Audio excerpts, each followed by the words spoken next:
Hi, welcome back to day 2 of Wolves. We're going to look at the book again by Seymour Simon. Yesterday we looked at word choice that an author used in nonfiction text. Today, I can analyze illustration or tone in a text so I can determine the author's perspective. I know I'm successful when I can write long and strong about the author's point of view on a topic and use the evidence to support my thinking. Let's read more from the book Wolves by Seymour Simon. And as I read and recording this, my little puppy is sleeping next to me. Hopefully he stays asleep. But if you hear random noises or barking, maybe he wants to listen to the wolf story too. Okay. So readers work to understand author's perspective. An author's perspective is the way the author thinks or feels about a topic. So remember when we did fiction, we study illustrations, word choice, like should, bad, good, characterization, does and does. And in nonfiction, we study text structures, facts, illustrations, photographs, to understand the author's perspective. We do our perspective specs. We do that since perspective is the way a person sees something. Okay, let's read more of Wolves by Seymour Simon. Wolves live in packs. Oh, and as I read, I want us to think, and we're going to do more of this tomorrow. What is powerful? What is the author doing? Looking at the word choice and illustrations. Why is it powerful?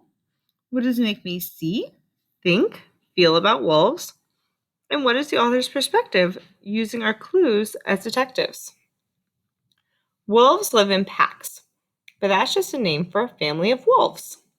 Packs are usually made up of a leader, male, and female wolf, and their young, along with some close relatives. An average wolf pack has 5 to 8 wolves, but packs can have as few as 2 or 3, or as many as 25 wolves. The members of a pack are usually very friendly with one another. They hunt, travel, eat, and make noises together. Wolves bring bits of food. Oh, dog just moved. Go to sleep. Bits of food to one another. They babysit one another's litters. They run around and play tag with one another and with the pups. They startle one another by hiding and then jumping out. Wolves make all kinds of sounds besides howling. They bark, growl, whine, and squeak. Barking seems to be a warning when a wolf is surprised at its den. Growling is common among wolves when they play, and adults growl when challenged by another wolf. Whines and squeaks are connected with playing, feeding, and general good feelings. Mothers squeak when the pups play too roughly. Fathers squeak, too. Each wolf pack has a specific hierarchy. The leaders of a wolf pack are called the alpha male and the alpha female. They are usually the largest and strongest wolves in the pack. But packs may be as different from one another as individual wolves are different. A typical pack has an alpha male and alpha female at the top, a lesser male and female in the middle, called beta wolves, and less powerful wolves and pups on the bottom. Alpha and beta are the letters A and B in the Greek alphabet. Every member of the pack has a place or rank. Some wolves are higher and some are lower. This dominance order helps prevent fighting within the pack. Sleep, my dog, sleep. When 2 wolves in a pack have an argument, they may stick their ears and tails straight up, bare their teeth, and snare at each other. Both wolves look fierce and ready to tear each other apart. But most times, a wolf of a lower rank will give up before a fight starts with a wolf of a higher rank. To show that it has given up, the submissive wolf will lower its position or roll over on its back, flattening its ears and putting its tail between its legs. This behavior seems to prevent the dominant wolf from biting, so fights between pack members are usually settled without serious injuries.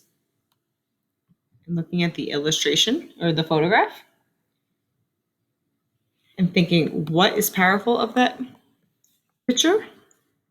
Why is it powerful? What does it make us see, think, and feel? And what's the author's perspective?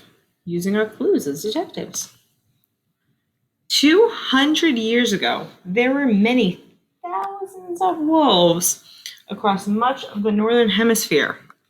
But wolves have been hunted, trapped, and poisoned, and only a small numbers can still be found in Eastern Europe, China, and parts of North America.